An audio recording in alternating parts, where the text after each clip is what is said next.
Good day mga kanegosyo. Sago lang ang tinda.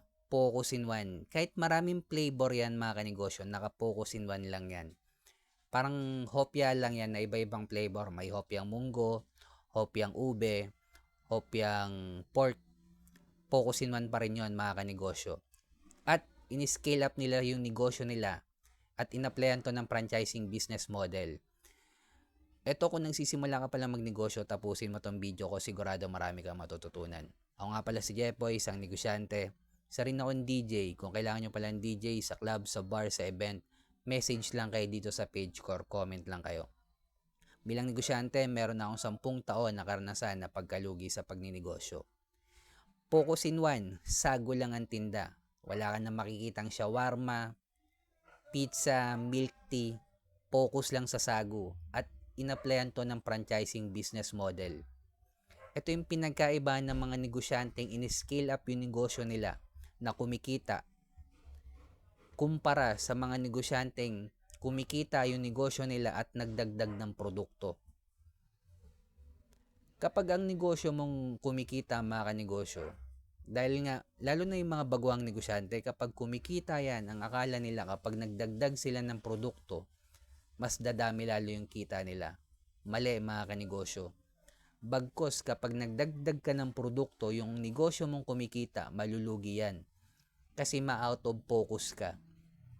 Ang pinagkaiba ng mga negosyanteng kumikita lalo kapag na-scale up nila yung negosyo nila, napaliwanag ko na to sa mga una kong video, yung franchising business model, distribution, manpower, software, licensing, platform. Isa lang sa mga yon.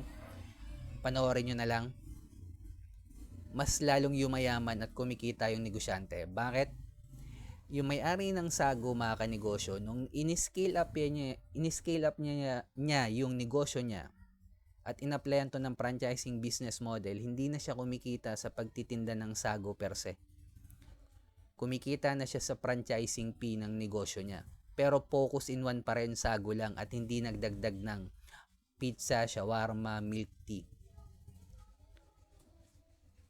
So automatic, lahat ng magpa-franchise ng sago, automatic profit na yon. At malugi man yung magpa-franchise o kumita, automatic, hindi na nila marerepand yun. At lagi ko sinasabi sa video ko, yung negosyo nyo, ipa-franchise nyo, huwag kayo magpa-franchise. Bakit?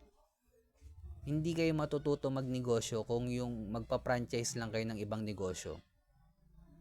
Mabuti pa't malugi na lang kayo sa una nyong negosyo. Pangalawa, pangatlo, lahat matututo naman din doon mga kanegosyo. Kesa mag-franchise kayo. Ganon din naman yung matututunan nyo sa pagpapa-franchise at pagninegosyo ng sarili nyo. At syempre, ipapa-franchise nyo lang yung negosyo nyo kapag kumikita. Dahil kung hindi kumikita yan at ipapa-franchise nyo yan, automatic is imumultiply nyo lang yung negosyong nalulugi. Yung magpa-franchise niyan, automatic lugi din. Kaya kung umabot ka sa dulo ng video na to mga kanegosyo, focus in one, hanapin ang community. Dahil kung wala ka sa community ng mayaman, possible nalulugi ka pa rin. Bakit? Kahit naka-focus in one ka, kasi wala namang pera yung mga tao sa paligid mo eh. Nagtitipid yan. Walang masama sa kanila. Pero targetin natin yung market ng merong pera or community na merong pera. Pinaliwanag ko na rin to sa mga nauna kong video kung ano yung mga community.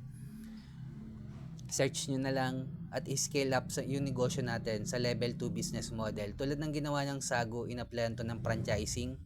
Panghuli, kailangan na natin gumawa ng original content dahil kasama na sa trabaho natin to bilang negosyante. Gusto kong malaman yung tumatapos ng video ko mga kanegosyo. Type nyo, comment nyo naman, Sago, heart mo na rin to. Subscribe ka na rin sa akin. Sa mga negosyanteng dumadanas ng pagkalugi or struggle, huwag natin kalimutan mag-pray kahit anong religion natin. Follow nyo na rin ako mga kanegosyo sa FB, YT, TikTok, bossjepoy.pastrana.tv. Peace.